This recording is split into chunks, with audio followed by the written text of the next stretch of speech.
add one conversation regarding employment matters. I can have a motion to amend the agenda to include that in our executive session. So moved. Okay. Second. Then, going down our agenda, our first item is public comment. Is anyone here from our public to comment? And if not, we will move to our report of the principals. Just a few things. We had parent-teacher conferences that were held March 28th and 29th. We had a great turnout, more than we've had in high school in quite a while. People seem to like our pick a time system, which is an online scheduling system. And we also did 7th and 8th grade student-led conferences and had a great turnout for the student-led conferences. So the students in 7th and 8th grade chose artifacts that they felt proud of, that met the standards and proficiencies, and then they presented those to parents and explained the artifacts. And they explained their learning. The other part that was great was they had an evaluation sheet where the students went through and kind of did a self-assessment on how they did in the classes. And then the teachers took the time to go through all the students' self-assessments and assess them as well. So you had teacher feedback and student feedback for the conference. And the teachers got feedback from parents and they seemed to really like it. So what we're doing now is our students are advisors loop. So they start with those students in 9th grade and then they go to 10th, 11th, and 12th. So our 12th grade advisors, there was a few students who didn't have conferences with parents or a trusted adult. And so the senior advisors, who will be the freshman advisors next year, are actually going to hold conferences with those 8th graders. And we're hoping to have the student-led conferences roll into 9th grade next year, which is great. It's exciting. Arlington Art Day is today. If you didn't get a chance to see it, it was fabulous. Thank you to Mrs. Wood and Ms. Robinson for putting together an amazing show again, and to all our students who are doing the activities. Again, we don't have the final count because it's happening now, but very well attended, both at Fisher and at the library. And thank you to the library for allowing us to host our art there. We had an American Red Cross blood drive, and we met our donor goal for people from the community and people at school who came in. And that's organized by Anna Cross and the National Honor Society. We also had Booster Club Movie Night, which is very successful for middle schoolers. And our Community Service Day is scheduled for this Friday, April 12th. We have a rain date for Friday, April 26th, so I'll report on how that goes. And then lastly, and I think very importantly, just wanted to give you an update on the Donald Crowfoot Scholarship. We're going to be doing some publicity around that. I've been working with the trustee of the scholarship, and I'm not sure if everybody on the board was here the last time we talked about it. So Donald Crowfoot was the son of Merwin Crowfoot, and Merwin Crowfoot was in the first graduating class here. He was the class president and the valedictorian. And it was a small class, as you can imagine. His son graduated in 1940, so that was 1925. His son graduated, Donald graduated in 1949. And they were the first father-son family to graduate from Arlington Memorial. Donald, they didn't have a lot. They worked really hard to put him through college. He went to Castleton and UVM. He was grateful for that. He was grateful for the Arlington community. And he went, after college, he went on to IBM and lived in South Burlington. Was married and passed away a couple years ago. And he left money for a scholarship here to Arlington there's some very specific things in the trust, like what needs to happen, who can qualify. So one of those things was that the school had to put a team together. We put a team together about a year and a half ago. Todd sits on that team as a board member. And we're getting the final numbers now are around $2.2 million that he left. And the hope is that it is to go to seniors for many, many years to come, who are going on to 4-year accredited colleges. So this will be the first year that we offer that scholarship, and I just made a presentation to the senior class, and students who are interested in the scholarship have come to me to get the application. So that's exciting. We're going to do some publicity on it. The senior class knows, and then the team will be meeting soon to review applications that are due May 1st. It's very generous. Very Back generous. to the school. Back to the school. When you say students, it's more than one a year then? It can be, So in the trust, it says that the team that's put together has the ability to say how many get the scholarship. So it could be more than one, it could be one, but the team has been created gets to make the decision. Okay. And it looks like it's going to be a sum of money, say 20,000, just for the That's sake a of number. numbers. And they would get $5,000 each year. And as it looks now, working with a financial advisor to the trust, it looks like we'll be giving out about $100,000 a year. And that won't Nice. touch, like, Yeah, the principal. Correct. Right. It's So only we'll just be interest getting only. off the interest. Yep. Awesome. That's amazing. Yeah. Interest only to last forever. Yeah, the intent is to last forever. So, any questions? All right, thank you. I just want to reiterate what Sarah said. Thank you to Mrs. Wood and Mrs. Robinson for a great event today. People were lined up at the door with their scavenger hunts and having a great time.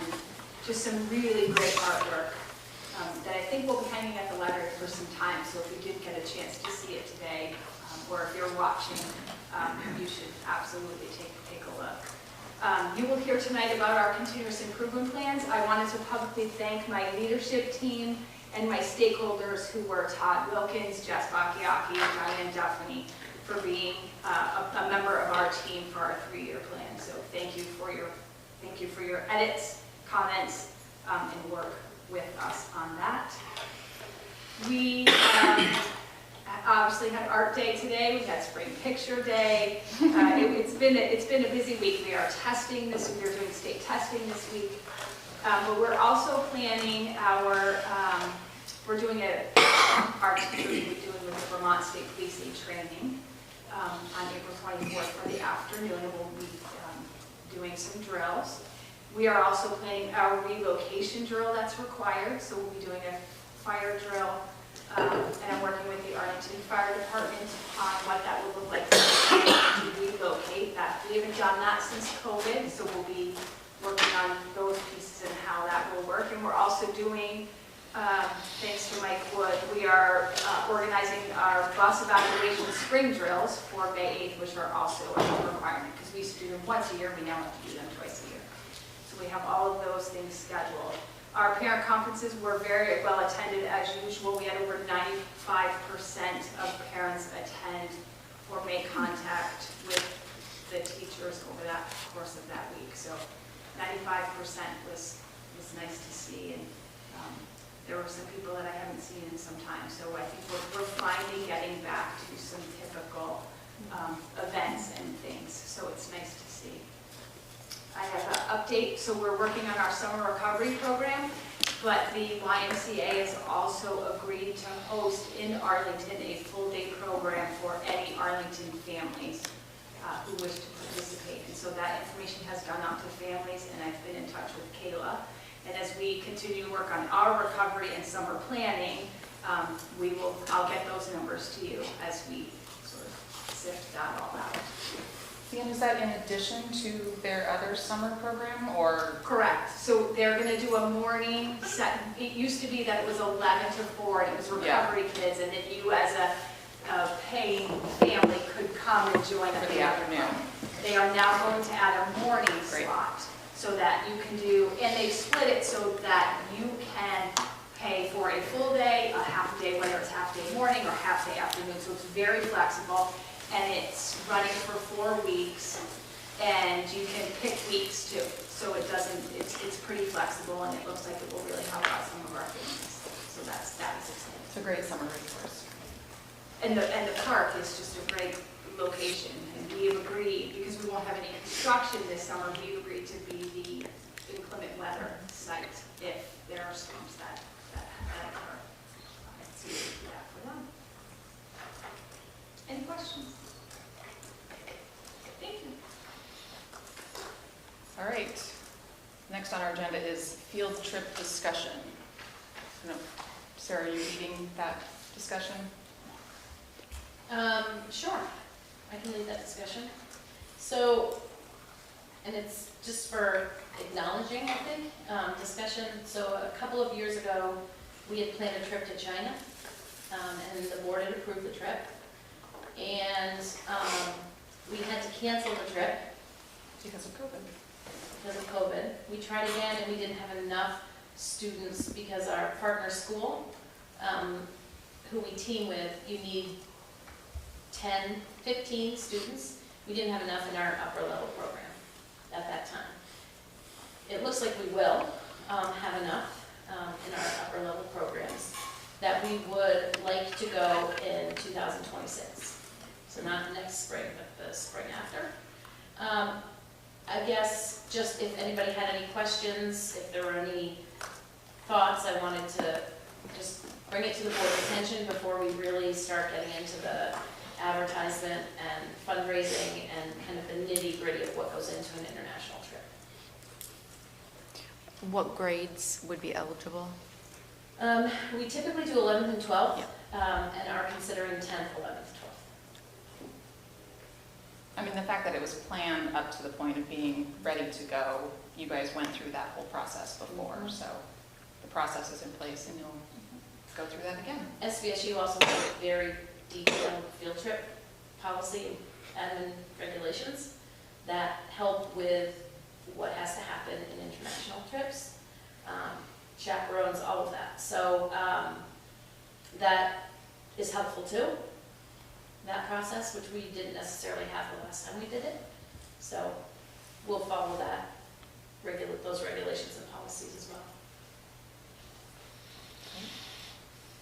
It's good to see that kind of stuff happening again Yeah. also. Mm-hmm. Great. Any questions? More to come? Yeah, not at this time, but I know I will have. I just have lots of concerns. Having known what's going on in the world, makes me nervous. Well, the good thing is there is a process in place and they will follow that. True. We have on our agenda a treasurer discussion. I know there's been some communication, I don't know to what extent. So Jim, can you? I have some information, but, so my understanding is the town is planning to extend the current treasurer's services until the new person is starting. That's the information I have.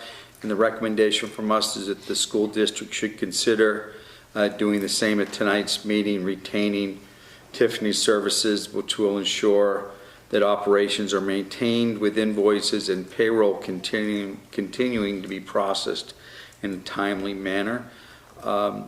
These are notes that I received from Renee on this. And the compensation to be broken down into a per diem rate, and take the annual salary voted on in the floor meeting is $13,522.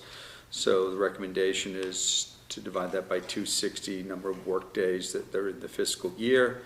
It brings a daily rate of $52.01, and then payroll is processing for this week, but compensation would end at the end of next week if the board did not take any action.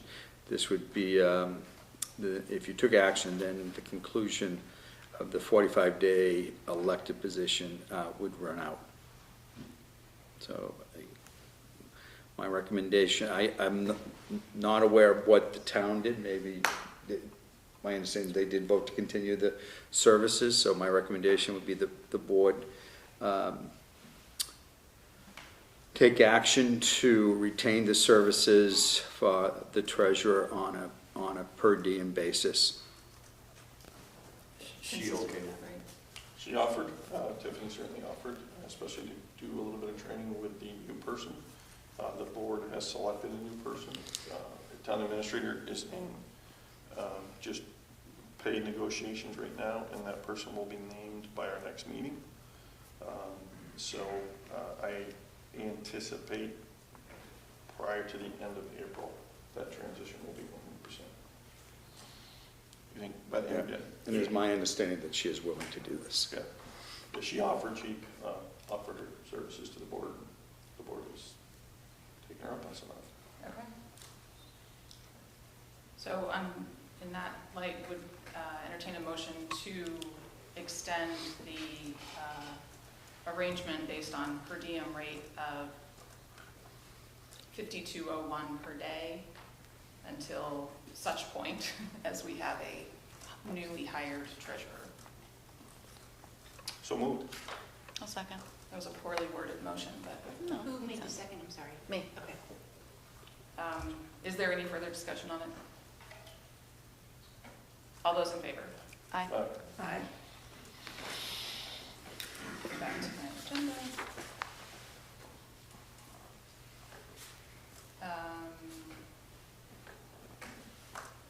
Operations. We have a number of items here under operations, first being transportation ban discussion. Yeah, so I'm going to talk a little bit about that, and as well as Mike Wood. Mike, would you mind giving an update on where we are with the van and the buses? Right now, the van is out of commission. It's up at Dido's. It needs a steering rack. The tube is built into that steering rack is blown. And we've got a cost of about $3,000 to fix that. The two side doors, they won't open. And the back tailgate is pretty rusted out. And I feel it's not, even if we get it fixed, I feel it's not safe to be on the road. It's got almost 190,000 miles on it. With everything that we're looking at, it'll be around $5,000 or $6,000 for everything. And I don't think the van is worth that much. It's done its purpose. Then going on the buses, that's a whole different story. The two newer ones are in fairly good shape. Bus 2 is the newest one that's going on tomorrow for windshield wiper issue. There's a rod underneath the dashboard that's broke. Bus 3 is a 2015. We've been having antifreeze issues with that. I think we fixed that. Well, if we keep that one, we're going to have to do some body work on the back where the windows are. They're getting pretty rusted. The spare bus, which is now being used for Sandgate's because Sandgate's bus is down. That's the 2010, and that's in pretty rough shape. I know Sandgate has nothing to do with here, but Sandgate's is over at Delurie's, and that's looking at like a $15,000 job on that one to get back. So we're in desperate need for at least a van and maybe a bus.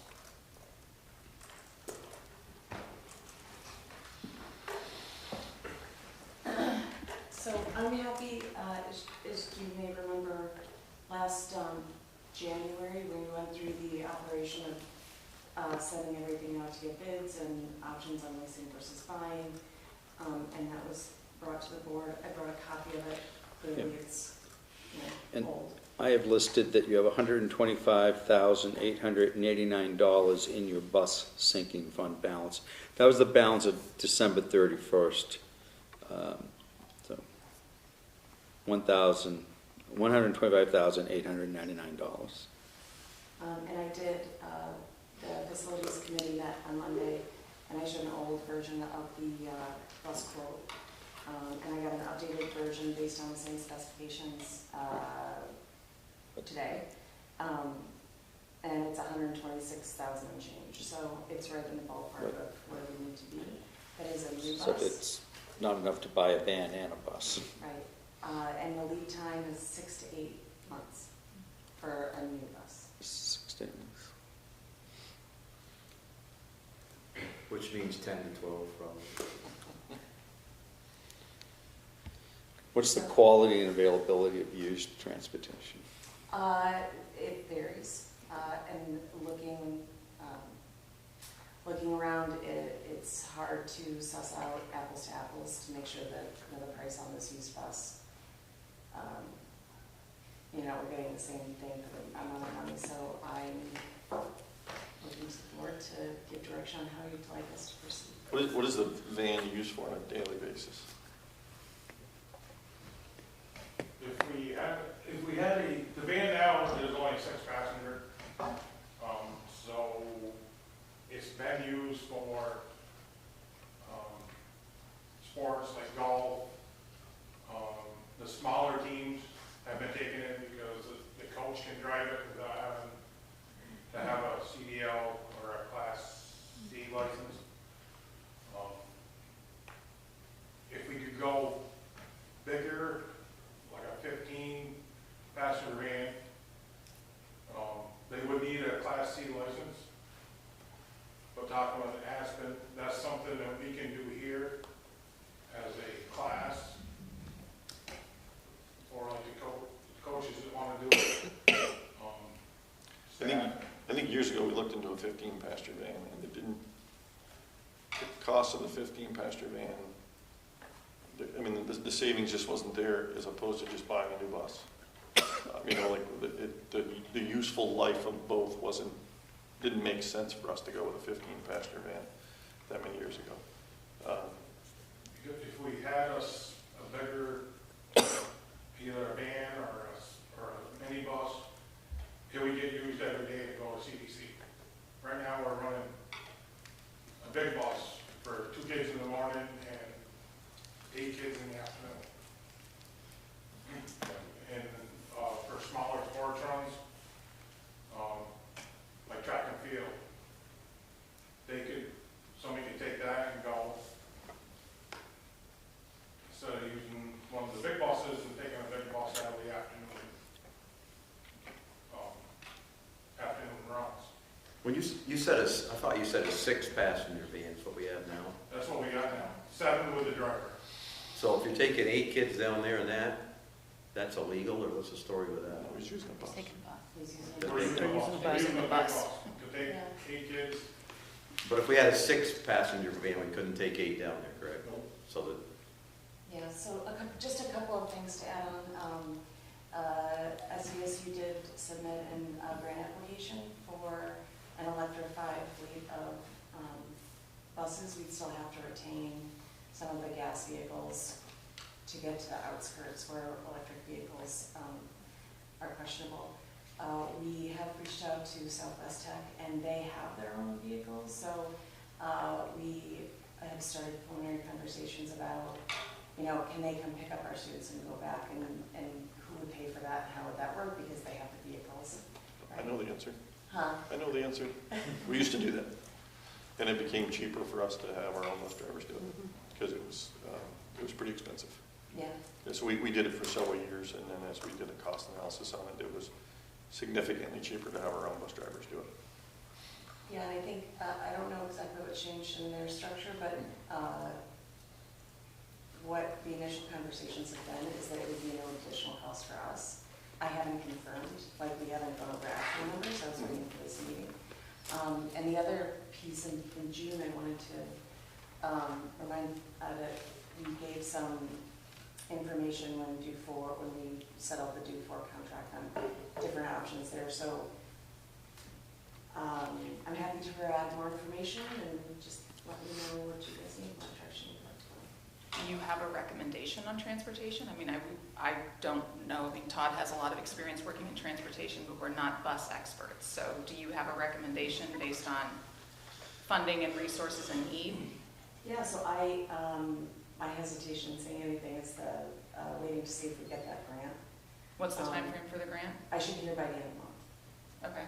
So that doesn't, it would fix the bus problem, it wouldn't fix the van problem. So, And what would the lead time be on that bus too? right, and those are quite a ways out as well. So my recommendation, This is what I think. I think we're not prepared to make a recommendation this Okay. evening.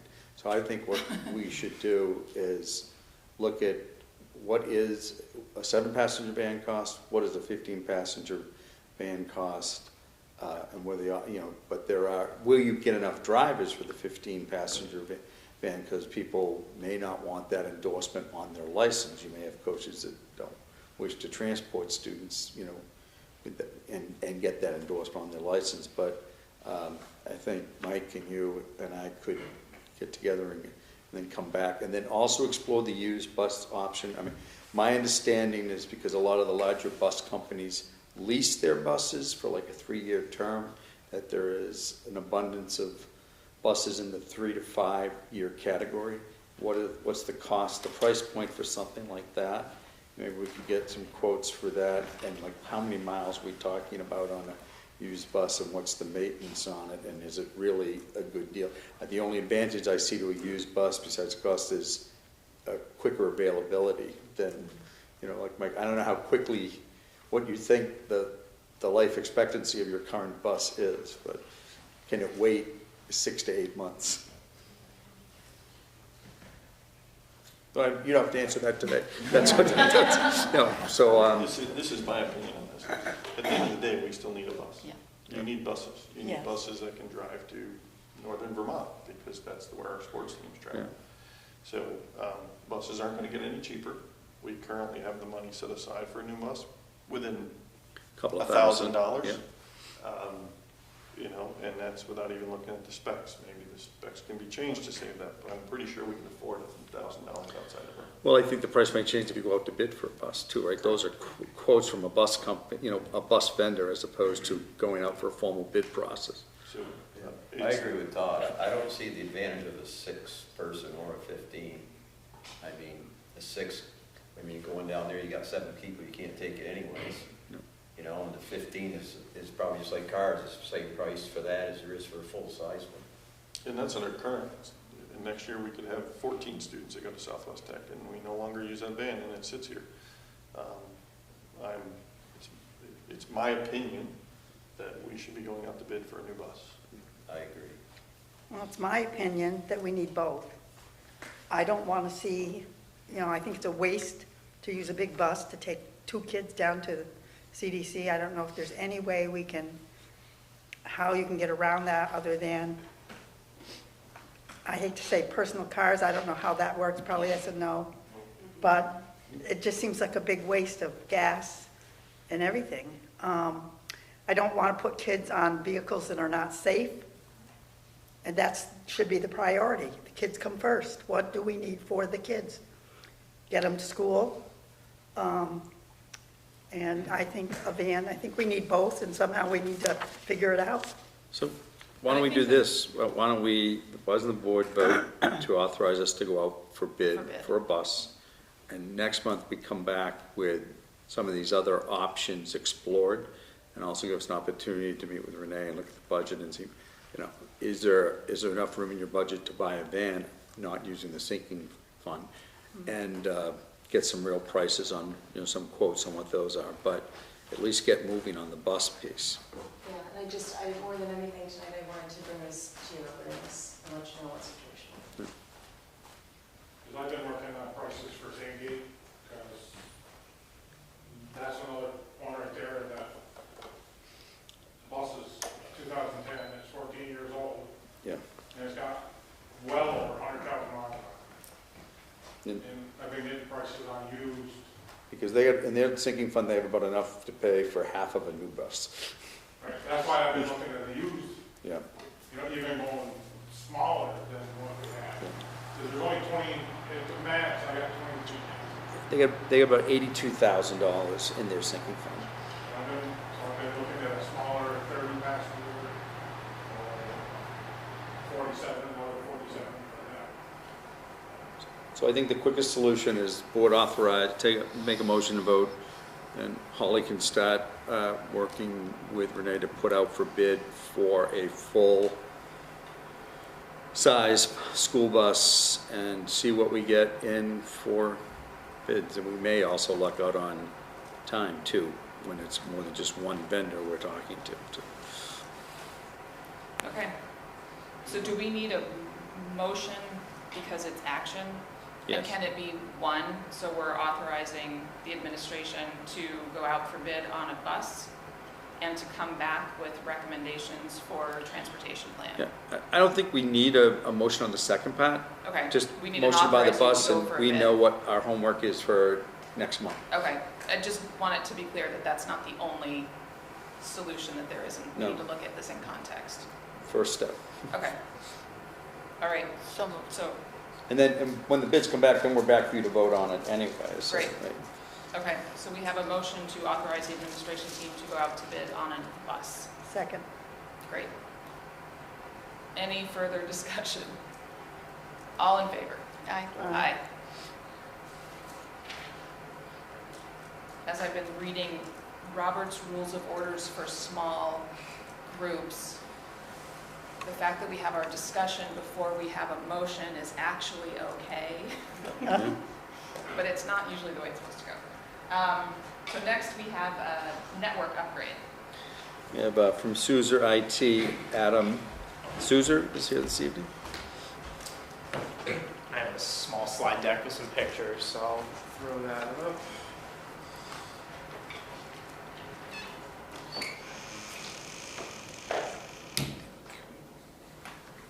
So I'm Adam. Ben, I think you guys probably know Ben. Maybe. Someone blind you. So I always like to start with just an introduction to who Suzer IT is. So we're an IT company that works with, because it's the first time I get to talk with you guys. So we're an IT company that works throughout New England, solely focused on serving schools. We mainly serve rural schools like Arlington, and we have a mission of helping teachers teach, students learn, and municipal employees serve their communities. And how we do that is through IT services.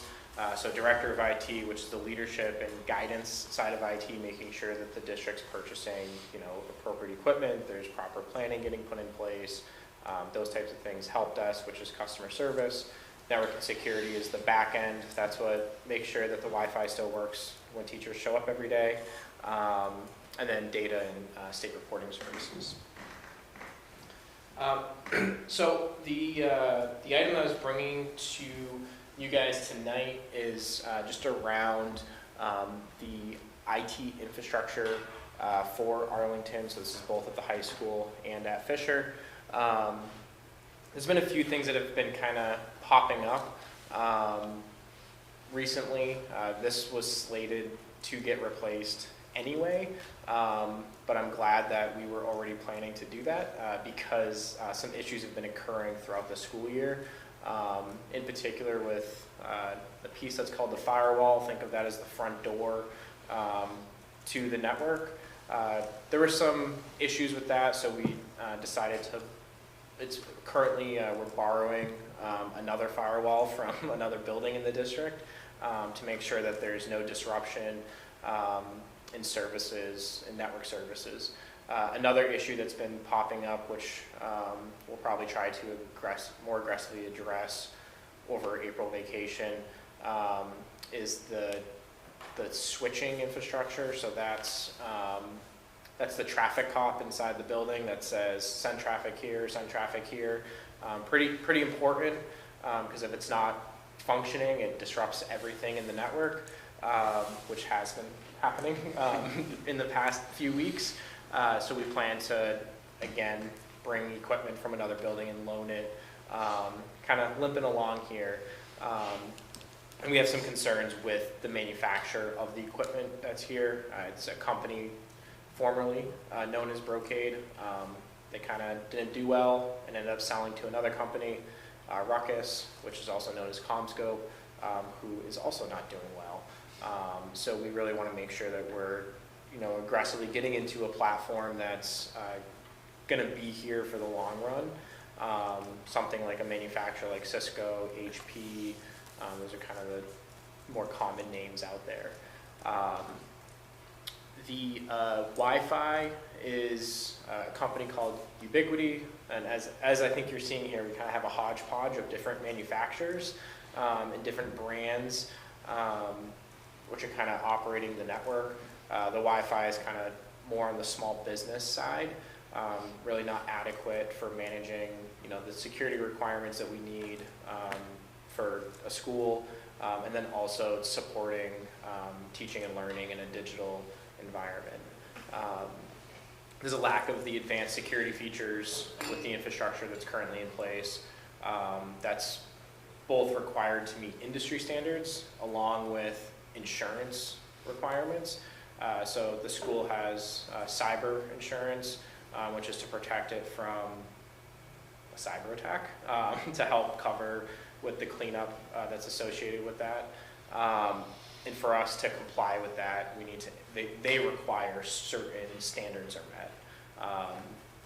And currently, we're not meeting all of those standards. When you say they, who's they? The insurance company. It's pretty standard across, the requirements they have are pretty standard. It's Vermont just actually started launching kind of cyber classes. They actually have a cyber training platform now that they're in the process of rolling out to schools to help with training around security threats, phishing campaigns, those types of things. But they is, in this case, the insurance requirements.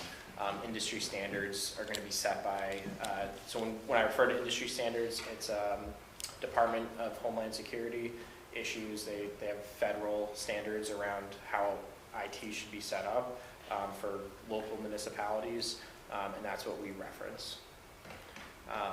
So to meet those standards, the equipment has to be upgraded and moved into a platform that can support them. Cabling is poor throughout the buildings.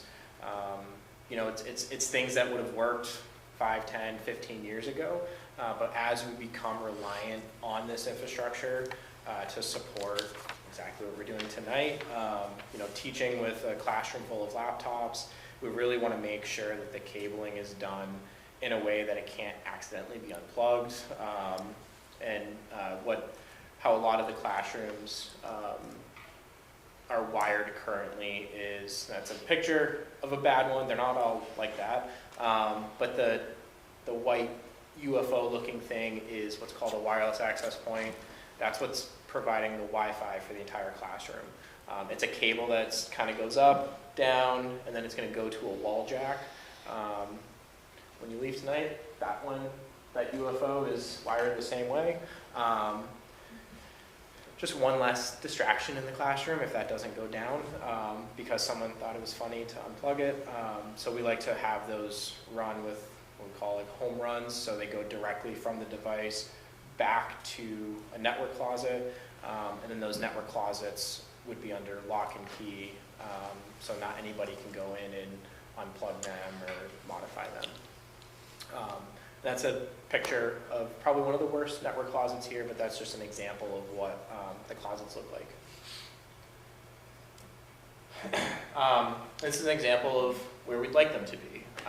So just nice and clean and organized. The reason we organize network closets, always driving it back to teaching and learning, is if we have a clean, organized network closet, that means that when something fails, we can restore services quicker.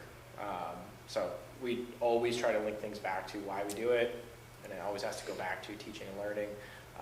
So our goal through this project is to get every closet into an organized capacity like this, so then we can, when something fails, not if it happens, we can restore services quicker than if it's kind of just a mess of wires.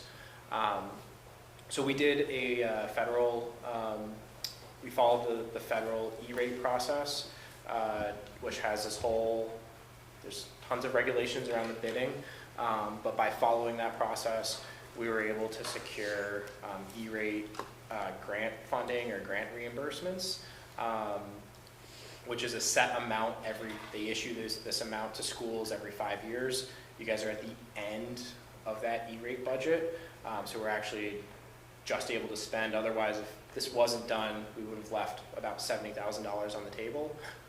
So the total cost of the project is around $144,000. The E-rate reimbursement, we haven't gotten the official letter, but we're pretty confident it's going to come in just under $70,000. And then the estimated cost to be covered by the SU is going to be around $75,000.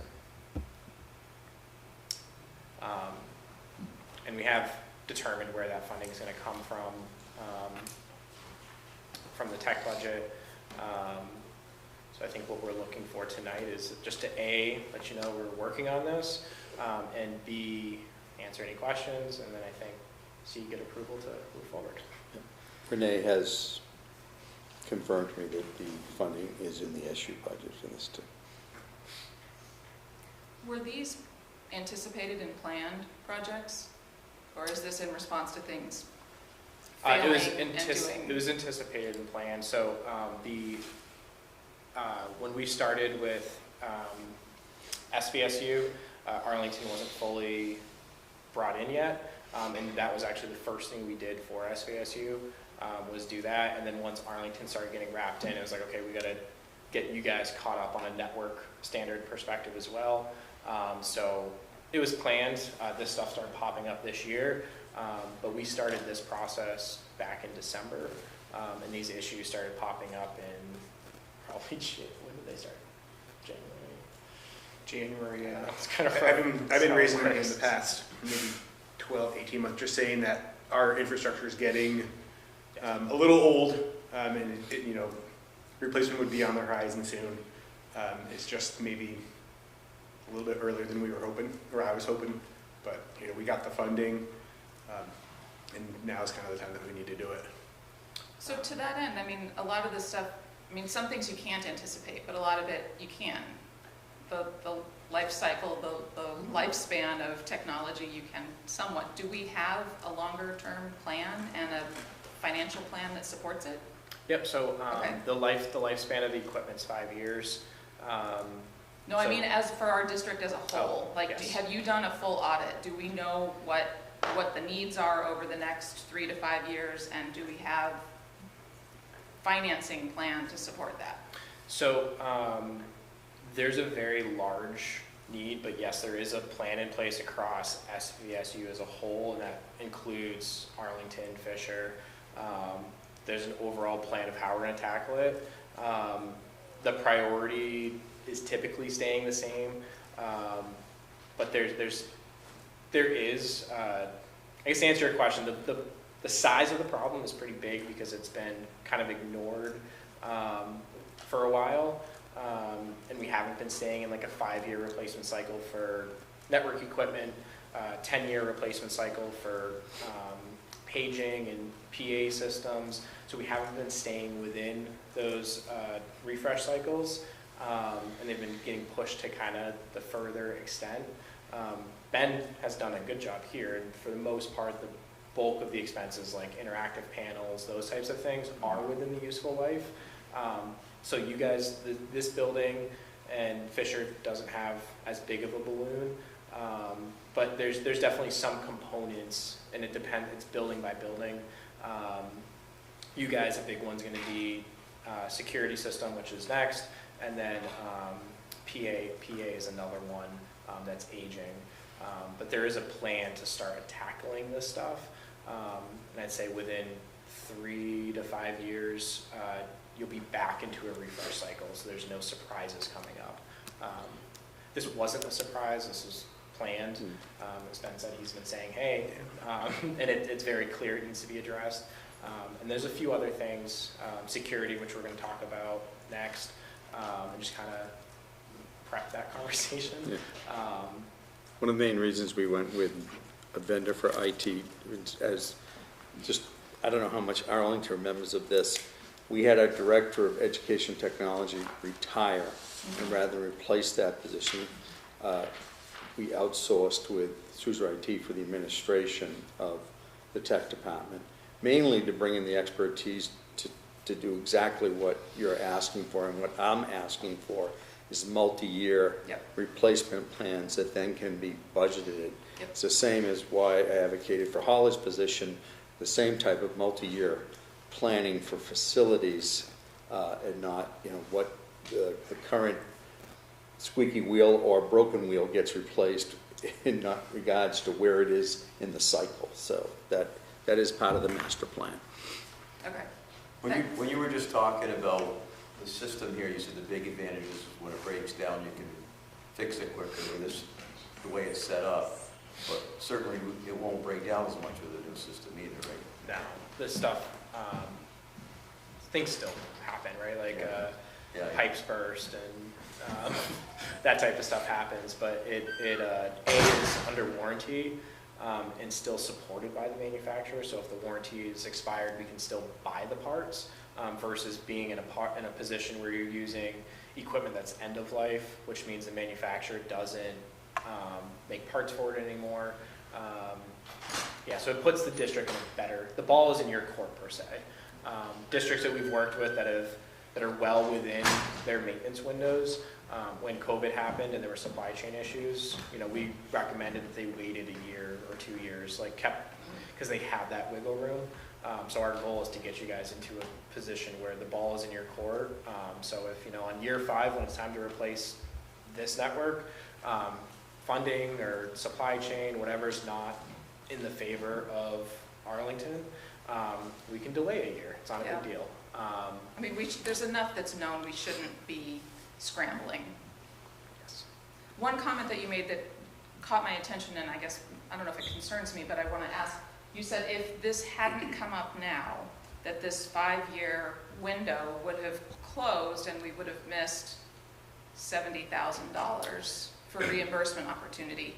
That worries me. So if we know that there's a 5-year window for funding on projects like this and we don't have a plan, then I would just ask that we make sure that we've got a plan so that we don't miss $70,000 worth of. That is the plan. Yep. That is the plan. I know that that's what you do, and I'm grateful for that. We can't operate our schools without reliable technology. So I assume that when we come to budget planning process, there will be, how does this next year's technology plan fit into the budget? When Renee starts the budget process, Suzer IT has a place at the table, just like any other department, to give their input on what needs to be budgeted. Okay. So I assume you need direction from us or approval We're from us? asking you for a motion to approve the network upgrade as outlined. Do we have such a motion? I will make a motion to approve the network upgrade as presented. I'll second. Okay. We've had quite a bit of discussion. Is there anything else, any other questions? How does this impact our budget? It's That we in. have in place, it's It's already in. in there, okay. Yep, it's covered. I mean, It's a part of our assessment test, yes. yeah, Okay, it's covered within the budget. okay. Okay, so all those in favor? Aye. Aye. Aye. Any opposed? All right, I guess you're on again. So just upcoming projects, which is tagged on there, security system, which is the main thing I wanted to talk about, but interactive panels, which you guys have them in there. There's a few open rooms that are going to get filled through some grants. Upgrading to fiber phone service, which is going to save money, which is also, I guess, builds off of why we need the network upgrade, and just to help make sure that all this stuff runs on network. And then the important one, which is the security system, it's facing challenges that need to be I guess more the reason we're bringing it up, like I have no action around it. It says action requested, but we're not, that was only like a placeholder in place, something, but this is really more of an informative upgrade, informative from technology, but we're not going to ask for action this evening on any of these items. So there's two main concerns with the security. One is it's Hikvision, which is a brand that has been banned by Department of Defense and Department of Homeland Security, just over security concerns. It's a Chinese manufacturer that's repetitively shown to have vulnerabilities and have issues around security. So they've banned it. It's been blacklisted, which means that technically you're not supposed to have it if you're receiving federal funds or however they manage that. Obviously, we're not going to come in and say, oh, replace your whole security system because of this, right? I think it's just a phased approach in a direction to say, hey, look, we got to start thinking about getting away from this. There has been some issues with the system's functionality, which is starting to creep up. So I think more this is just to say, hey, we're going to be looking at getting some proposals brought to the table from a pricing perspective. We have a pretty good idea of, like, we can come up with a ballpark of what it's going to be, but it'd be nice to get some firm numbers. So then we can start looking at any grant opportunities, but also just know that if for some reason the system does fail, we're going to be coming to the door saying, hey, we need help. But it is at a place of, I'd say, concern, which is why we're just bringing it up. And that's the cameras, not the doors. They're two separate systems. And then even the camera system, the way it's set up, there's multiple, like it's not like it's one component fails and you lose the whole thing. There's just certain aspects of it that we have concerns with. I usually speak vague when it comes to security, whether it's IT security or building security in public meetings, but it's just an area of concern that we wanted to bring up and say, you'll see RFPs coming out about it, and then we'll be applying to grants, but if the system fails faster than we can apply for grants and get awarded from grants, it'll be moved up on that priority list. Yeah. And along with that comes the intercom or public address system. So that's how the principal can make an announcement across the building. It's typically also the bell system. So that also is an integral part of security. You guys are on an older analog system. We just want to look at moving that to what's called an IP-based system. So it's a very common thing that we see happen in schools. They'll upgrade the phone system to the next generation, but they leave the public address system in the old world. So they don't move it all together when they're really in tandem together. So the phone system was moved to IP, and we just want to make sure that we move the public address system to IP as well. So you guys, we did a RFP on behalf of SVSU. That's out now and has been published. And that's just to help us get an understanding of like what the cost is going to be.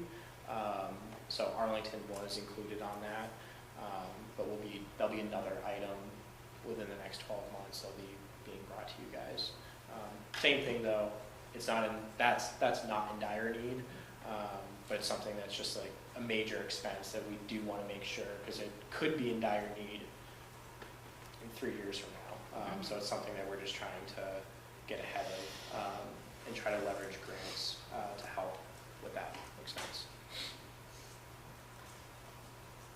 That's all I really had. Thank you. Thank you. Thank you. Okay, moving on our agenda, we have legal representation. And I'd asked Jim, at one point we had, in our reorganization meetings, we would talk about and make a decision on legal representation for our district, and we had one for the district, but the SU works with a different lawyer, so I just wanted to have a conversation because we haven't discussed that I don't know if we did it last year at our reorganization meeting, but it certainly wasn't something I that we did. researched the minutes, and it appears that you did not take any type of vote or action last year. Okay. But you did ask, I do have budget numbers. Okay, So in FY '22, you had a $6,000 line item budget for legal services. 4,500 of that went to Lynn Black and Blackman. In FY '23, you also had $6,000 budgeted, but you spent zero. FY '24, you had $6,000 budgeted. You've spent $9,400 in legal services. But it was towards securing and recruiting work visas for foreign language teachers and others outside of the country. So, and in FY '25, you did budget $6,000. Just to give you another idea of other districts, MAU budgets $1,250 for legal services every year, have not spent it. Sandgate $500. So then this is for legal services outside of what's provided through the SU, which is where the bulk of your legal services come from. The North Bennington Graded School District budgets $1,000, and the Union Elementary School District budgeted $10,000, which came as a surprise to me. It's a combination from all the different individual. The former BSD was 5,000, Pownell 1,500, Shaftesbury 3,500. So you currently, in your FY '25 budget going forward, you have $6,000 budgeted. And do those other member districts use the same attorney as the SU? Or They have- do they yes, contract well, services with others? They always have the ability to contract with somebody else. And the last time I kind of remember that happening was when there was a dispute with Shaftesbury and North Bennington over the Shaftesbury ID district, which is that section of Shaftesbury where the people that reside there, their students go to the village or are handled by the North Bennington Prudential Committee for their education. So in my time here, that's the only time I ever remember someone hiring a separate attorney. In last year, I asked about it, and because we had fully transitioned to SVSU, I believe we were just going to use Dina as the SVSU attorney. Okay. So if we had issues related to, if we needed an attorney on contract negotiations, would that be through our SU or would Yes, that it be would. through our local? Through the SU assessment. Okay. But you clearly have $6,000 budget. Like say you had an issue, a dispute with the SU, and this board wanted to hire an independent attorney to handle that dispute, then you could take that vote and you have $6,000 earmarked for it. Okay. I don't know that we need an action on this. I just wanted to know what we had and how we would handle that. The only reason I see we need an action is if we were to choose, for example, to go back to Lynn Blackwood and not use Dina, but that to me would just be additional money that we didn't need to spend, because you can always contract with an attorney if there is a dispute. Right. Yeah. Yeah. At any time during this fiscal year, the board could take a vote to engage the services of an independent attorney. Okay. So am I correct? We don't need to take any, we don't need to take any action tonight. Should we have that need, now we know we have that in our Right. budget. Okay. I would recommend you don't, because why limit yourself? Right. You may need somebody that With a specialty. specializes in something else. Right. Okay. Wastewater treatment, for example, or something. I don't know why that popped into my head, but. All right. Then no action on that. We have a consent agenda, which is minutes, warrants. We have no retirements, no leaves of absence, and we have 2 resignations, Cooper Jennings and Kara Weatherall. No nominations and no field trips. I have a motion to approve the consent agenda. So moved. A second. A motion and a second. Any discussion about the consent agenda? Okay. All those in favor? Aye. Aye. Then we have superintendent's report. Good evening. Tonight, the superintendent's report, a large portion of it is going to be presented by the Assistant Superintendent, Laura Boudreau, Director of Curriculum, Instruction, and Assessment, Melissa Senecal, and your two principals, who are going to present to you their hard work on the yearly annual process, but it's a year-long process on the continuous improvement plan. So, Okay. I kind of hinted this was coming the last time we. Thank you. You're welcome. You're welcome. We're good, yes. sure. Have a- So, we hinted at this last time that I was here, that this was the year the state required us to update our continuous improvement plans across the state, and the Agency of Education has guided our process. And tonight, we're just going to give you some key points that highlight the process, and then we're going to share with you the goals that were created at the school level. So the first two pieces of information are just the process, so that the community is aware and that the board is aware. Early in the fall, the district and school level teams identified leadership teams, which were referenced tonight. The first step is always to go back and review your district and school's vision statements to make sure that they still are relevant. And the Agency of Education supplies us with resources as well that we review. As we continue into the fall, into the winter, we did presentations to this board. We presented academic data in partnership with the principals, and we also presented social emotional data. That is also the starting point of the data that we used to create goals to define our work moving forward. We also held a community collaboration night that was just open to the public. Anybody could come. We posted all of our data. We had booths set up. We were all available to answer any questions. We also posted feedback in our newsletters. So we tried to give the community multiple opportunities to give us feedback and provide schools with feedback. School level leadership teams and departments also had opportunities to review data.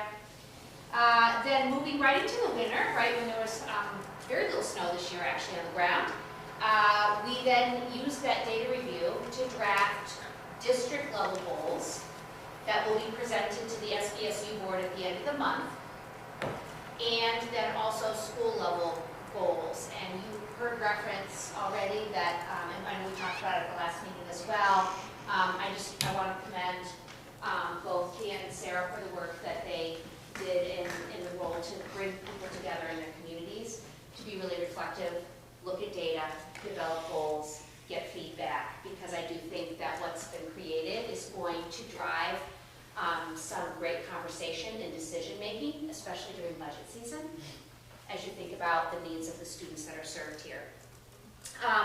And then we want to just highlight what happens next. So there's a very important date there. It was March 27th.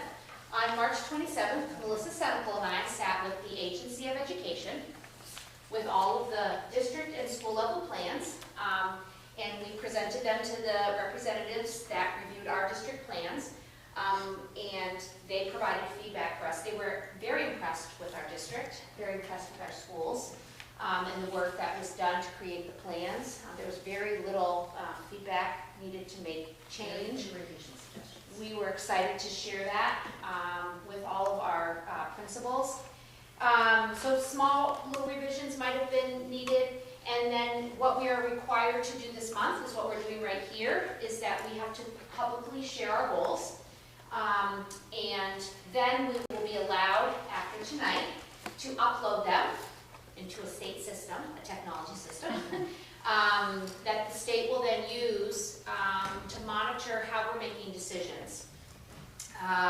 This again will also be used how we'll be making decisions moving forward. So with that, I just would like to turn it over, start with Deanne. Sure. So as you can see in your packet, you have 3 goals that we have chosen. There was one edit revision that we received, and it is in the first goal. So it says to increase family participation. We had originally stated increase parent participation, and the recommendation revision was family. So that is why you see it. But that is now why those of you who have seen this plan, Todd and Jessica, that's why it now says family. But we're looking to increase our family participation outside of the parent conference. But as reflected tonight, we seem to be getting back to those normal numbers. But looking at sort of changing those opportunities to have parent engagement nights, which will be monthly series that we will offer for social emotional needs, for school safety. One of the things that came up that even actually last night was let's do some school safety presentations with the community and families of our school. And looking at, again, the arts and music opportunities and academic nights, and increase those by 20%. And I think we won't have a problem with that increase. We want to, with fidelity, continue to implement our conscious discipline school-wide, which has been a great sort of direction for us for our social emotional needs of students, and getting all staff trained and implemented, and being monitored by the targeted walkthrough tool. And then having Fisher students respond successfully, we're going to implement the SRSSIE, which is basically a screening tool for us to use that will allow us to survey students and their social and emotional needs from kindergarten through 5th grade. What is the tool? It's the SRSS, so it's the Student Risk Screening Survey.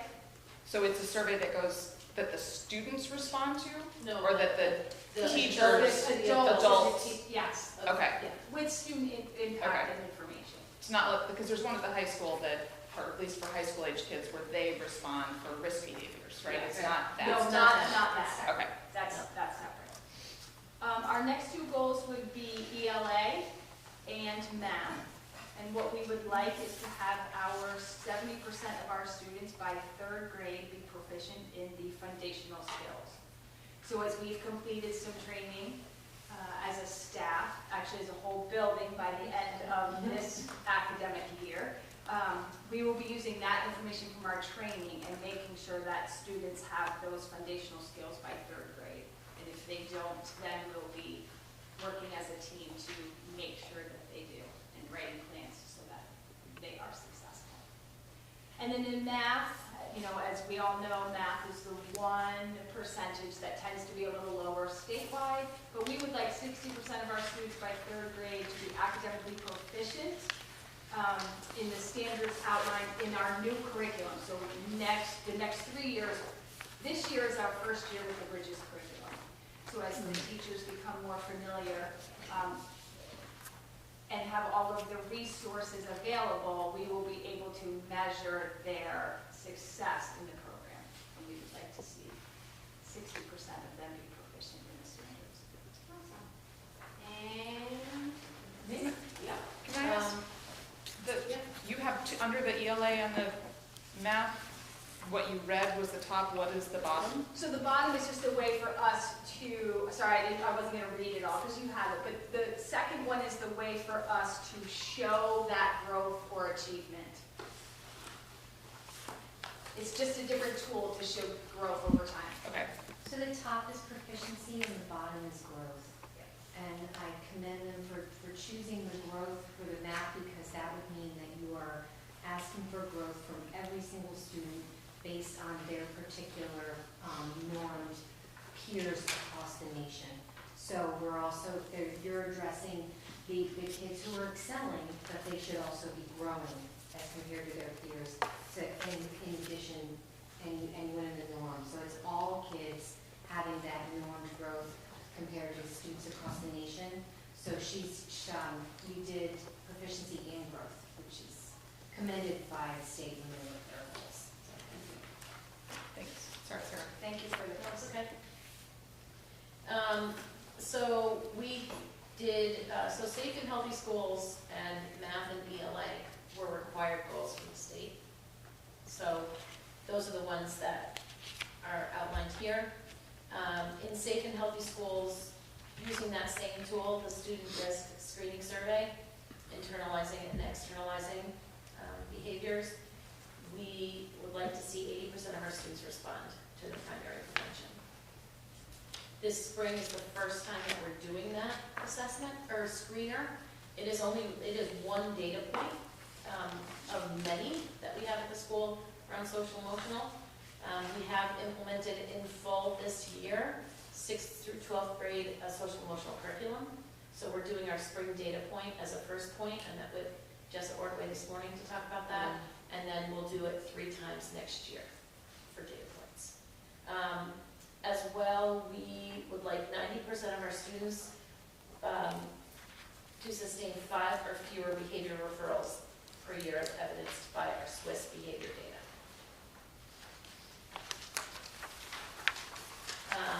Academically, we did the same thing as Leanne, where we looked at growth and we also looked at achievement. So in ELA, 65% of our students would meet or exceed, and then 65% of students will grow using the NWEA maths assessment, which aligns with proficiency-based graduation hierarchies. In addition, we are also looking that our historically marginalized students will meet the ELA proficiency-based hierarchies as determined by our annual snapshot. In mathematics, pretty much the same as our ELA, 65% in mathematics who are achieving, 65% showing growth, and also, again, our historically marginalized students are going to meet as determined by the annual snapshot. And we looked at the historically marginalized data. Thank you to Melissa and Laura who broke it down for us. And that was one of the areas that we were cited as our historically marginalized populations meeting the standard. And so the last page kind of ties into your previous questions that you had about, so how are we going to see what you plan for the future? And the last page is all about how we evaluate across the board. You know, June of 2027 can sound like a really long way away, and yet along the way there are multiple measures that within the buildings you'll all be doing to see how are we progressing towards those goals, along with setting your annual goals, trying to reach these pretty lofty but meaningful 3-year goals. And I just want to commend the group that you had, the cross-cut group that you had and shared with other principals for how you did that. You were administrative leaders in the process, so I just want to publicly say that. I think the last thing I want to highlight is that we're allowed, so at the school level, they're allowed to have 3, schools are allowed to have 3 goals. Just the district can have 5. And so I know that something that's really important to the Arlington community is personalization. And so that is goal number 5 at the district level, is personalization. And I think the art night tonight is a great example of the opportunities that are provided here. And I know Deanne had it referenced, I think, in the first goal, and then Sarah, you referenced it. We want to make sure that it's honored here because that is a definite strength that's highlighted here. And so that goal is represented at the district level, but both principals were super helpful in helping us have that goal at the district level. And goal number 4 would be science. And goal number 4 is science. We value that also. We like science. We value it all. We value it all. We do. We value it all. Well, I just want to thank the principals and the SU administrators for the collaboration for this process, which should be noted. Thank you all. I have a couple of questions. So is this based on like testing, or how do you get, they know that they're 65%? Did you go to the Yeah. test? So at the beginning of the year, what we do annually, because it's part of our requirement, is to come to you and present. We present data to the public. So in the fall, we presented academic data at one session, and then social emotional data. They also, all of our schools also have school level data that they can use as well internally, and so that's the starting point for the process. And so they review data together. We also shared it publicly and had a community night, and that's where the base came from to start to plan for the goals that they've set. And then when you say like we want 8% of our students, you know, or whatever, is that based on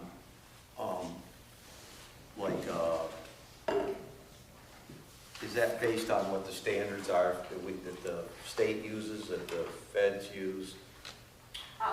So are you, which one are you, can you give me information? I was just thinking of the math one. Oh, yeah, so that's a great question as well.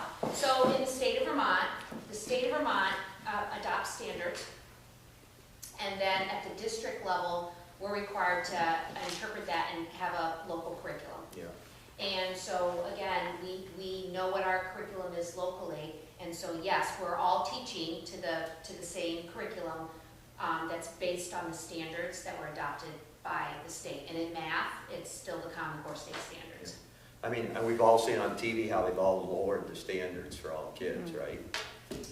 Good, so good news for the state of Vermont, and I give our state credit for this. The state adopted the Common Core state standards, and they have not wavered. Am I correct? They have not wavered. Not in the area. So Vermont has not wavered.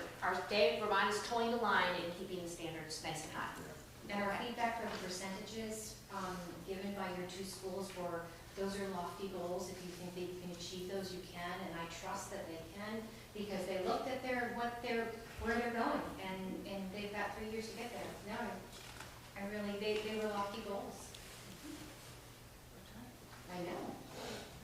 So I think for us, our work will be so these are goals as they map out what the tactics are going to be. We're going to need to start identifying what our goals need to be and what our priorities are to support their work over that time period. So again, as we get into budget conversations, we know what we need to be building into the budget to support what they're trying to accomplish. Well, I think that's the biggest thing. You know, there's some pretty lofty goals here, but they can be met with the right teaching and the right resources given to them. Yep. You know, I'll just use this as just an example. If a year from now, the principals come to us and say they need a math specialist or a math interventionist to help these goals, then it is our job to consider that and try to fit it into the budget. Yep. So I think as we go forward, we will have kind of our own goal-setting process that will tie into that work. And part of that will be to make sure that we're reviewing our budget and we understand what the opportunities are in the budget, so that when we get to that stage, we're ready. Laura, what are we using for benchmarking to benchmark our readers that need the extra help? So for benchmarking that we have for reading, in the lower grades we use a tool called FastBridge. And the reason that we use that tool is to get to exactly where Principal Wilcox was talking about is foundational skills. Yes. We want to know exactly where they are with those foundational skills. Okay. And so developmentally by 3rd grade, that's where you want to be, and that's why her team set that goal of 3rd grade. And then beyond that, what we get the next step of reading, which are vocabulary and comprehension, is done with the MAPS. Okay. So MAPS is done in those upper grades because that's developmentally where students would be. If you find that with the MAPS that students are still scoring a little lower than they should in 3rd grade or beyond, we do have diagnostics that we use beyond that, I would say. So if a student had scored like in a percentile of maybe 5 or 6, which is very low out of 100, I know. we have diagnostics that would then go into pinpoint. So what foundational skills are they missing prior to needing comprehension that we can get in with their, not just tier 1 teaching, because that's where they do get boosted, but also the interventionists help with those. Does that help? It does. I've heard good things about the new reading approach that you guys are using. That's right. The science of reading. Science, well, yes, science of reading, but there's more to it than just the science of reading. You're right. And they have a different program or training that's in place that's really assisting them. It's a lot of great work. Do you principals think we're close to this year, what you've done so far, these things, or? Close to the 65%. Remember, it's a 3-year goal. Yeah, I know, but. These are 3 years. 3, yeah. Doesn't happen overnight. The only thing I have under the superintendent's report is included in the packet is the calendar for next year, just to refresh everyone on the process. The superintendent generates a calendar. I have to submit it to the state by April 1st, which we have done. I'm supposed to meet with regional superintendents and make a regional calendar specifically around the tech center. Now, it changed recently when Arlington became part of the SU, so pretty much everyone who is sending someone to the tech center is from our SU. They do have some students from New York, but I do not consult with their superintendent about the setting of the calendar. The early release days, I try to keep avoiding the word half day. The early release days continues to be a point of contention in some areas. I will go on record as saying this again. I wish I had an early release day every week. I think that what we use it for collaboration time, for team meetings, for professional learning time, is more important than ever. If we're going to achieve the goals that your principals outlined, we need more time for professional learning. I can't require staff to stay after school, come in on Saturdays, work school vacation weeks, or come in during the summer. So that's one benefit of release time. I have that time when people are under contract for that professional learning. The other phenomenon that has really changed for us is the lack of substitutes. There was a time when we would do professional learning, we would release, say, all the second grade math teachers in the district would come to central office and do professional learning, and we would distribute subs out to the schools to cover those teachers. I think we're averaging 8 subs on our list right now, if that. It's just not, that's district-wide. And we couldn't even cover how many teachers are out sick or on a personal day, never mind send substitutes out to cover professional learning. So that makes this even more important. So we don't have one for every day. Every week. There are school districts that do. So this did come up in negotiations with the other SU teacher and support staff units that they want to eliminate early release days. And also Southwest Tech feels that it is impacting their time on learning. They have a different requirement than we do under federal Perkins funds, which is technical education funds that Southwest Tech receive that we do not receive, that has an hour requirement for it to be considered a technical subject. For example, if you're in an automotive track, it should be a minimum of 2 hours a day of instruction for it to count towards Perkins funding. So their point is that on an early release day, it's difficult for them to do that. So trying to make one calendar that fits everybody is always a challenge. So what we committed to in negotiations is that we will be forming a committee, and it won't happen until after the contract is ratified and then approved by all the boards, which it's just starting to circulate to do that. And then we'll form this committee that will have all the stakeholders involved into it. Still remains in the purview of the superintendent to set the calendar, but I will take input from everyone. One proposal, I'm not saying I agree with it, but I want people to hear that that's out there, is reducing the student, we build a calendar for 180 student days. Vermont statute requires 175. It's better that we reduce to 175 student days and have 5 full day professional learning days and back down on some of the early release days. We will discuss it, we will look at it, we will consider it.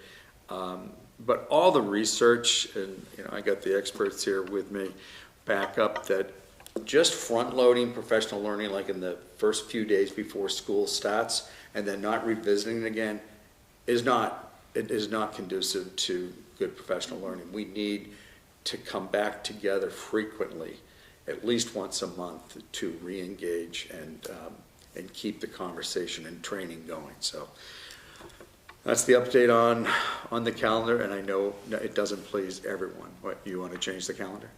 No, I just want to say, our students still go to Southwest Tech on half days. Yes, Southwest Tech still is holding their classes on half days, and but our students have committed to going. Yeah. So even with half days, our students are still getting their time to meet their certifications. Yeah, And we're providing the transportation for them on those days. because it's in the best interest Yeah. of kids. Well, And Southwest, that that's was what the we want. change from this year, from last year. They did not do that last year. They still offer the class this year, but their point is so that attendance is low. If a student has well, you know, all my friends had an early release day and I have to go over to Southwest Tech, it's a challenge for attendance. I forget the percentage that they say that is not coming. I don't know what it is for Arlington, but I know from Mount Anthony, which is like 91% of their. So it better be close to 100%. It better be, right. Yeah, I think, well, you know, if you have a passion for that and that's when it's available, then that's what you do. Just like if your passion is you're going skiing on those Wednesday afternoons, that's what you do. And that's my report. You just make your kid go. Okay. Speaking from experience? Okay. We have a couple of policies to adopt and a few to warn. They were all in the packet. We have policy 5080, dress code, to adopt. That's been previously warned. 5120, concussion management, also to adopt. 6100, library materials selection, to warn. And then there is a replacement recommendation with a warning of policy 4001, which is preventing and responding to unlawful harassment of employees and third parties. So I think we can do this in two motions. One to adopt 5080 and 5120. Have a motion to adopt those? So moved. Jessica? Second. Todd to second. Any discussion or question around those two? We've seen them, they've been posted, but any questions at this point? Okay, all those in favor? Aye. Aye. And then we have two to warn, 6100 and 4001. We have a motion to warn those two So moved. policies. Second.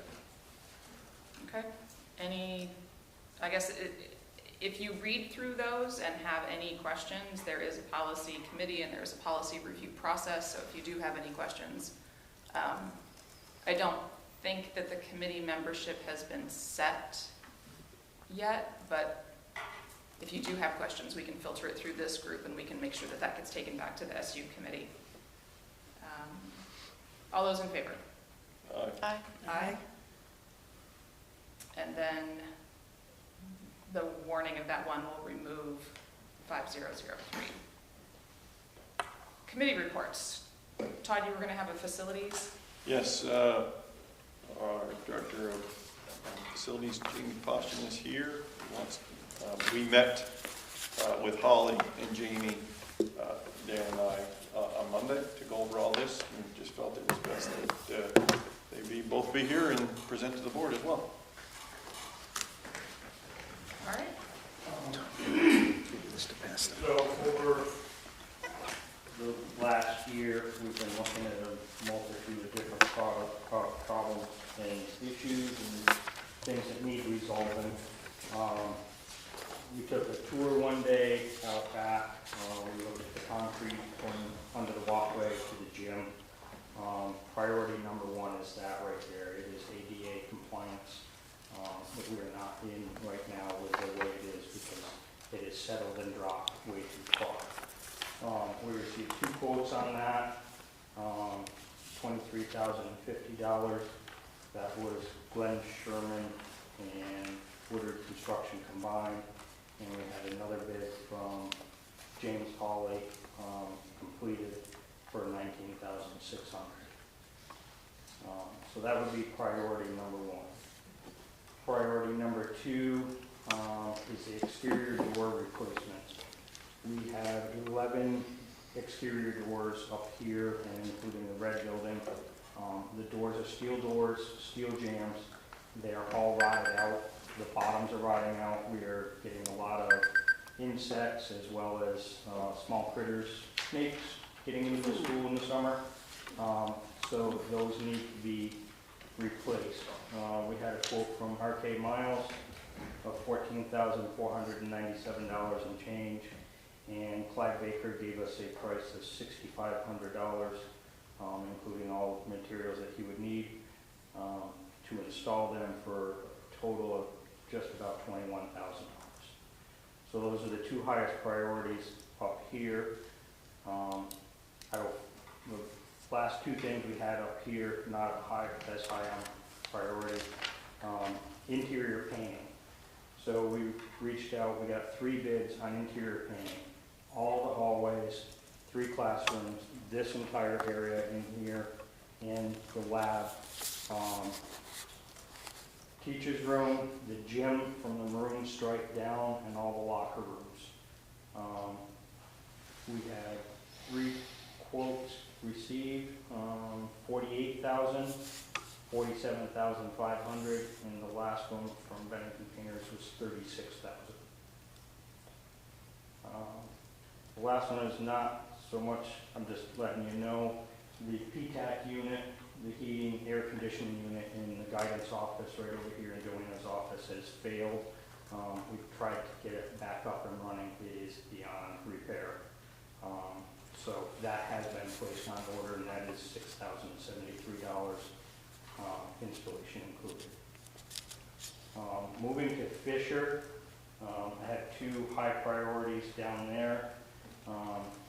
Pre-K fencing, I don't know if all of you know, but in the large windstorm we had about a month ago or so, we had a large basswood tree from the railroad side come down. It took out the perimeter fence along the tracks. It also took out 70 feet of the fencing around the pre-K playground. It landed on the pre-K equipment that we just put in. No damage, a couple scratches, but no damage to the equipment. But it did destroy 70 feet of the fence, as well as the shed that was there to house all of their outside toys and equipment and everything else. So Deanne, in talking with the licensor, found out that we do not have to put the wire fence back in. We could switch that to a split rail fence and do some, I don't know what we call blocks and different flowers around the outside to make it a little prettier. So repair costs to repair what is there that we had received was $3,568. To change that, which would include increasing the size, which we had talked about doing anyways already, because with the new play structure, there's not as much room for the kids to run around. So we were talking about it, increasing that, and I think that was like $3,500 as well. But going with this split rail fencing, a 2-rail split rail fencing, we got 2 prices, one from S&S Fencing in Bennington and one from Holly. S&S was $54.60 and Holly's was $56.50. The other thing at Fisher that is of high concern or high need is the DEC controls and heating updates. Many of the hallway heaters down there have no control on that. So all those radiators that run down through the hall, when the heat's on, they just continually crank heat, which is why those hallways are really, really hot. You get down on the 5th grade wing down there, and it's boiling down there. We had several zone valves that would need to be put in, as well as thermostats and stuff, and also replacing several old thermostats that are beyond their life. And that total from Alliance came in at $17,350. Other projects at Fisher, there's a number of window trim areas, freeboard along the bottom, and the entire front entrance up along the big roof up above. It has a lot of rock in it, siding and trim. So we got a price to replace all of that, fix the window trim, the breeze board, all the trim up above, as well as the siding from Clyde Baker for $2,700. And finally, I think we looked at this when we were down there last fall too, That was the drainage and the fencing around, to finish the draining and fencing around Fisher on the pre-K wing. That it is rotting out this trim and siding. That was be taking that box out in the back that has the 3 shrubs in it, clearing out all of the sod and stuff away from the building about 5 feet, putting in some fabric and stone for drainage, and then around the solar controls, adding a vinyl fence to keep that a little more secure, and this equalize it on the other side, as we're talking about PTAC units and things like that for updating the heating and air conditioning. That would be an area for those to go in, which is right on the front of the building for the most part, so just trying to keep that in. We got a price there. We talked with Woodard's and with James about the 2 of them. James came in at $71.50 and Woodard's at $10,270. So I know I don't think you're able to act on this tonight, but a lot of this stuff, I need to let contractors know if they're getting this work, and a lot of this takes a lot of stuff that needs to be ordered, and we need to get it ordered. The doors are about 10 weeks out. The HVAC stuff is at least 2 months out at Fisher, just to get all the parts in that they need and to get here and do it. So for all this stuff to happen over the summer, I need confirmation or from you guys what you want to do, and so I can let everybody know. Is it in the budget, is my question as always. So that's what I was going to suggest next, is you allow Dan and I, because we have sinking funds that we've been saving for years that will cover much of this. Good. But we have to determine whether or not it is a capital improvement or if it is a plant maintenance thing. Okay. So, because we can't vote on it tonight, I was going to ask that you allow Dan and I to either we have a special meeting before our next meeting or no later than our next meeting, present this to the board for approval, and also suggest where the board could take the money to pay for these things. Sounds good. On the controls and things at Fisher, Holly is working with Efficiency Vermont to see if we can get some money there for some of that stuff. And Green Mountain Power, so we're looking at And Green different buckets of money to see what we can find for incentives. How does the solar impact, like, all of that? Because I know there's solar panels all over the building. Is that really making So a difference? basically, on the solar at the Fisher and up here at the high school, we have leased the roof space, is basically what we've done. We don't own those solar Okay. plants. We lease the roof space. We get a 12% reduction in our electric bill through the credits that come through for the solar. I'm just curious, because Yeah. I wondered how. Yeah. There is a time in it that we can purchase it. Fisher's is up now. We could purchase that outright at this point. This one's still got about 4 more years before that would be available. After the 7-year mark, we have the option to purchase them outright at a dramatically reduced price. Okay. But then you're responsible Panels are Everything. for everything. Yeah. 20 to 30-year panels. Yeah, I don't know why we would want to own them. Yeah. Plus they're hazardous. Yes. But that's what it is. There are more projects that I'm working on. I'm still working on a 3- and 5-year plan. As you all drive up the driveway, you know how bad the blacktop is getting. We've still got the water issue in the boiler room. We're trying to come up with a decent solution to price that out with. We pick up drop-off areas at both schools is something we want to work on as well, so. I would make a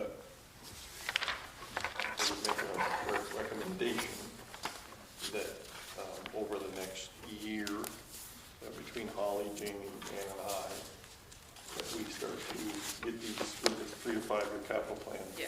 But potentially looking at a bond down the road. I'm not saying for next budget Yeah. season, but Well, because when you start to outline what the projects are, they're going to outpace our budget. Correct. I mean, So- your paving, there's probably Yep. $250,000 worth of paving, just rough estimate.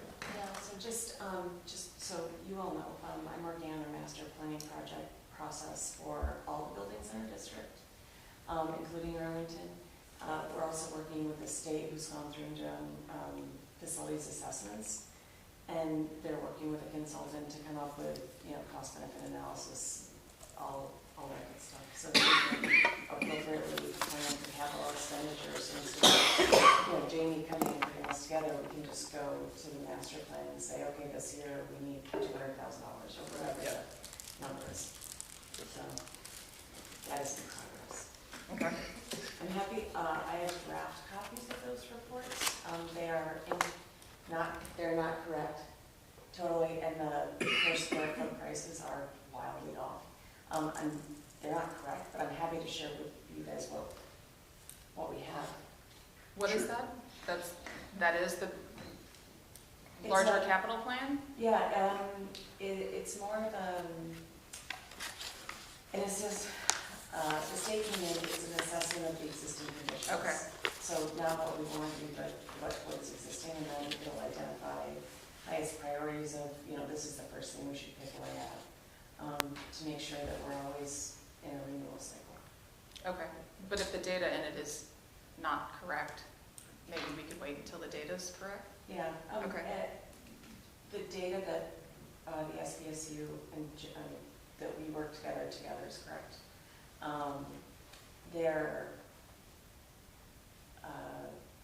Their conclusions about the condition of some of the equipment is Okay. suspect. Okay.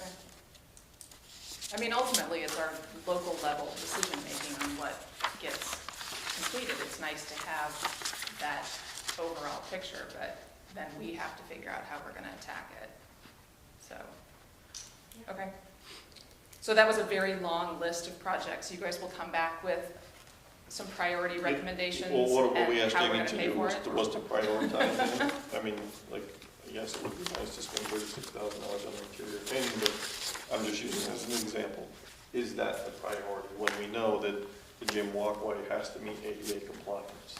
So we will come back with, and be my recommendation, we come back with a priority list for both schools and exactly which fund could potentially be used to pay for these. I will get the exact fund balances from Renee Okay. prior to, so that we have that as well.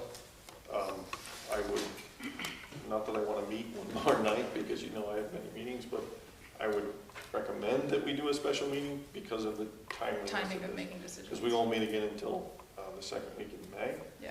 And by then, contractors' schedules are filling up and things are in good order. We can plan a meeting, we can warn a meeting, and we can have people participate remotely as long as we have one person here. Yeah, I wouldn't say it would take In any person. longer than 15 to 20 minutes. Yeah.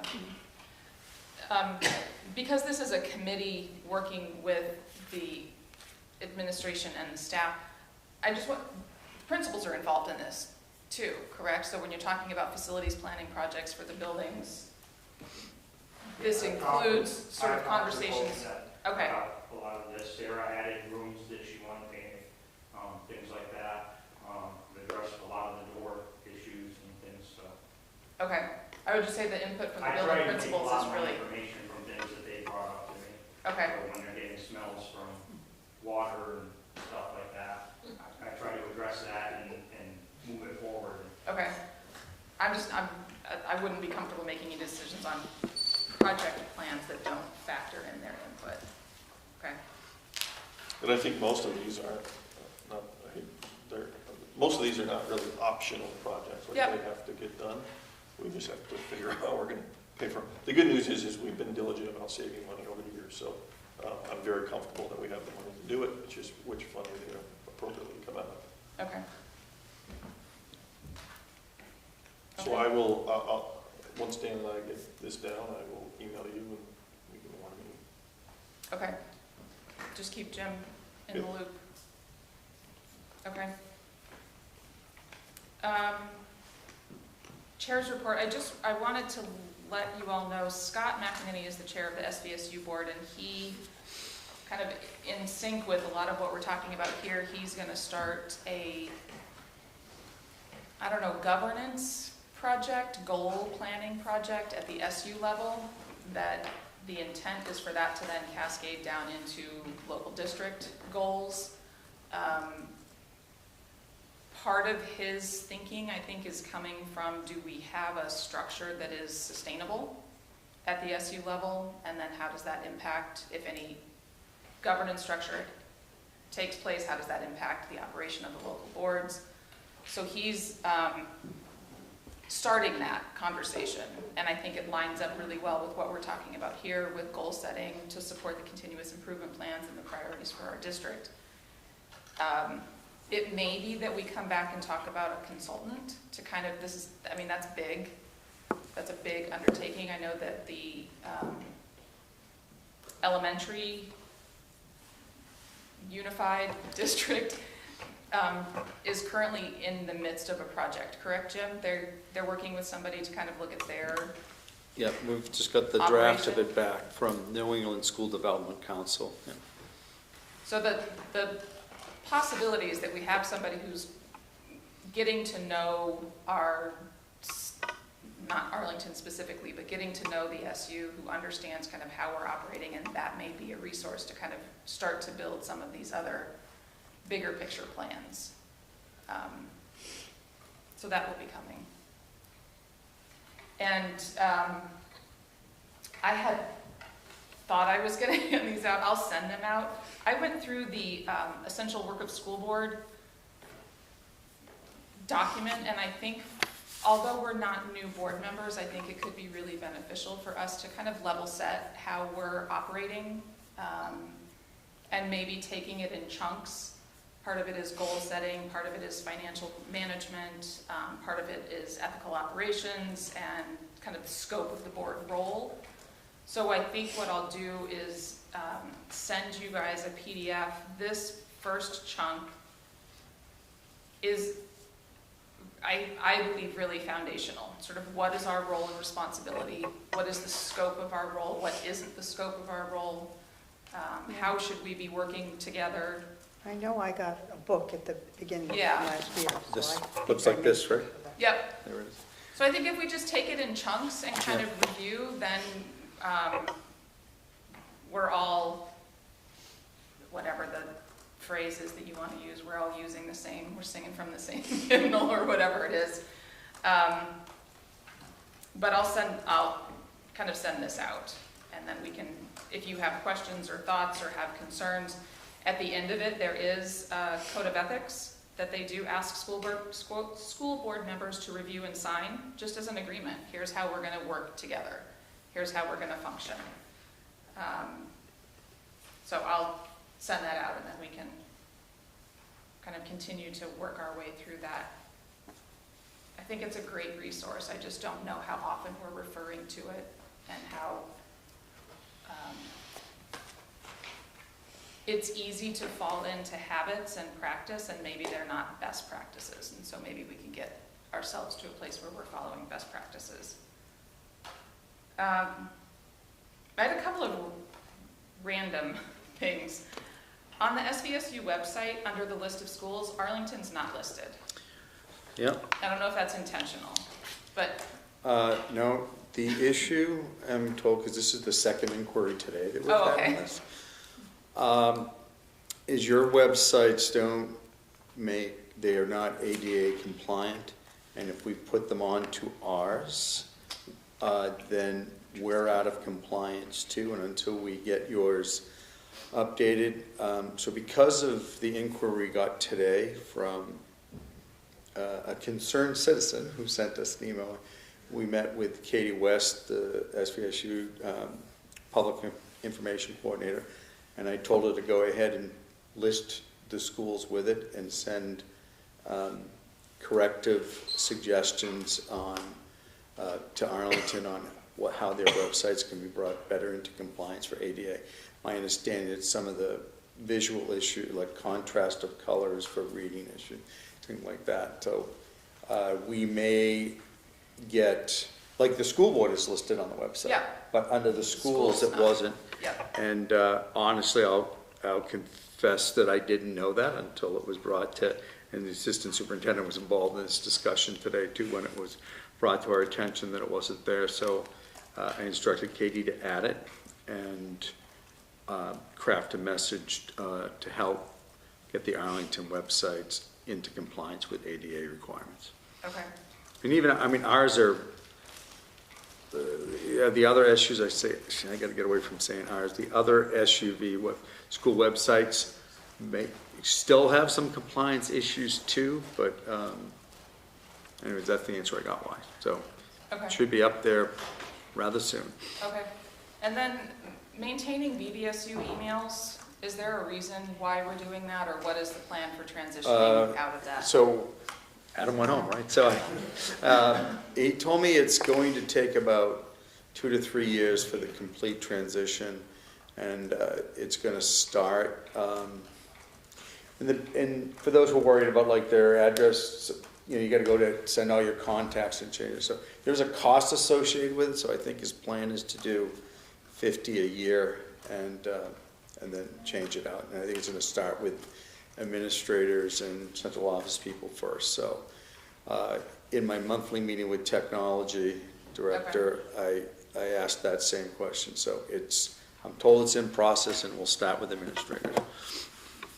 And I guess as the websites, we still have what looks like a link to the BBSU on our website, but it doesn't go anywhere. I don't know if it would be easy enough to take a look at that and I'll make a note on that and see. take that down. And then I have a question that has come up multiple times from an Arlington resident who owns property in Bennington and is concerned that the district maps for schools is Right. not publicly available on the SU website. Right. You and I have discussed that, right? And I'm told that it's not quite as easy as everyone says. There is no district map, it's a district software that we use, so that would indicate it. So my understanding, right, it's a realtor who wants to be able to tell people. It's a property owner. Property and owner, an right. Arlington resident. All right, so we're aware of it, and I'm told it's not the quick, you know, we're not gonna put a link we don't have the interactive link that we could put, here, go ahead, put your address in, and it would tell you where you are. But in my meeting because of that inquiry, my meeting with technology, I said, there's gotta be a way to make it somewhat easier for people to know if you're buying a house, and to keep in mind, this is only a Bennington issue, because it's Oh, I know, only, I mean, right, yeah, but because it's coming from an Arlington right, resident, it's coming to me. yeah. Well, it's not our issue. But we are the SVSU representatives from Arlington, so it is. Okay. Then I guess it should be an SBA. No, so the only one that has attendance zones is the 3 Bennington elementary schools. Yeah. And, you know, it can get contentious when you're on the line and your neighbor is going to one school and your children are going to another school, and it does happen. But, yeah, the software we have, which is really used more for transportation mapping, for like where the bus routes are, so we can put an address in that, and it comes up like what district it is and which, you know, do they qualify for transportation. So what I'm told, and I am no technology expert, that we wouldn't be able to link that to our website, that like any individual could, kind of like mapping software, right? That put in an address and it would come up, not with the technology that we currently have. We wouldn't be able to do that. And as far as, so then we've thought about like, well, can we actually print and scan maps that then are available, but the answer that I had, they would be quite small and not visible. But it's on a technology list Okay, to, you know, to do. okay. And I would be happy to bring this up at the SU meeting, Yeah. that this And person is getting more but I will tell you, persistent and concerned that it is an issue of withholding information and potentially So discriminating. I'm not, in the scope of everything I have to do, I to be know, honest with you, it's not a priority. I have a complaint from one person I understand. who didn't even reach out to the superintendent for it, right? So, but I acknowledge It's it. not my issue, it is, Right. I am the messenger. Yeah. And you've given me the message before, so, and we are responding to it. Okay, Not to,